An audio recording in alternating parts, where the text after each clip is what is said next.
तळीरामांचं tension वाढवणारी बातमी आहे। राज्यात लवकरच आता एक विधेयक येणार आहे। नवीन विधेयक असेल की सार्वजनिक ठिकाणी दारूच्या नशेत आढळले तर कारवाई होणार आहे।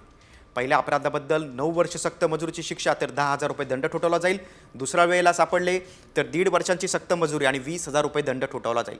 दारूच्या नशेत असलेल्या व्यक्तीकडून होणारे अश्लील चाळे आणि महिला वर्गात असुरक्षिततेचं वातावरण निर्माण होत असल्याचं चित्र आहे। अनेक वेळा तळीराम नशेत असल्यामुळे धार्मिक स्थळांचं पावित्र्य देखील बिघडवलं जाते आणि यावर आळा घालण्यासाठीच आता दारू पिऊन सार्वजनिक ठिकाणी फिरणाऱ्या व्यक्तींवर आता कारवाई केली जाणार आहे। कायदा व सुव्यवस्था बिघडवणाऱ्या तळीरामांवर आता करडी नजर असणार आहे। आपण थेट जाऊया आमचे प्रतिनिधी सूरज बसूरकर। सूरज, राज्यात लवकरच विधेयक येणार आहे। तळीरामांचं टेन्शन वाढवणारी बातमी आहे, काय अधिक माहिती? कॉमस्कोर नुसार आता isakal.com आहे देशातील नंबर 1 ची मराठी न्यूज वेबसाईट। प्रत्येक अपडेटसाठी isakal.com ला नक्की भेट द्या।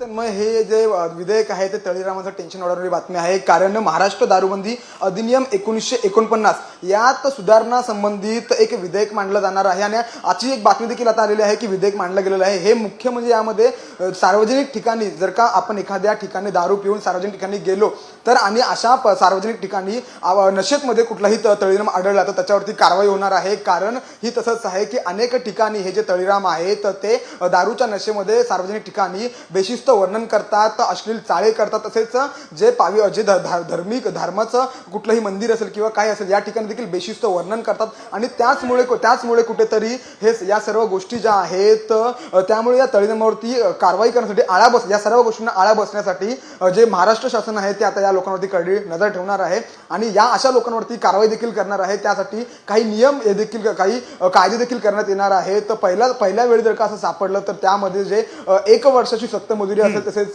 जवळपास 10,000चा दंड असणार आहे। तर दुसऱ्या वेळेस असं सार्वजनिक ठिकाणी दारूच्या नशेमध्ये जर का कोणी आढळलं तर त्यासाठी देखील 1.5 वर्षाची सक्त मजुरी आणि 20,000चा दंड आहे। हे सर्व जे काही आहे ते याच एकाच गोष्टीमुळे की दारूच्या नशेमध्ये आढळणारे ज्या व्यक्ती असतात जे तळीराम असतात ते आपला तोल सांभाळण्यासाठी असमर्थ असतात, तसेच महिलांसाठी ते खूप घातक असतात। महिलांवरती ते अन्याय अत्याचार करतात, तसेच असे अनेक प्रकरणं जे आहेत ते निदर्शनास आलेले आहेत। तसेच धार्मिक ठिकाणी देखील ते पावित्र्य त्याचं राखलं जात नाही। धार्मिक ठिकाणी देखील ते सूरज, अगदी महत्त्वाचं हे विधेयक आहे। सार्वजनिक ठिकाणी आता दारू जे पिणारे आहेत त्यांनी आता सावधानगिरी बाळगायला पाहिजे, कारण कडक नजर आता सरकारची असणार आहे।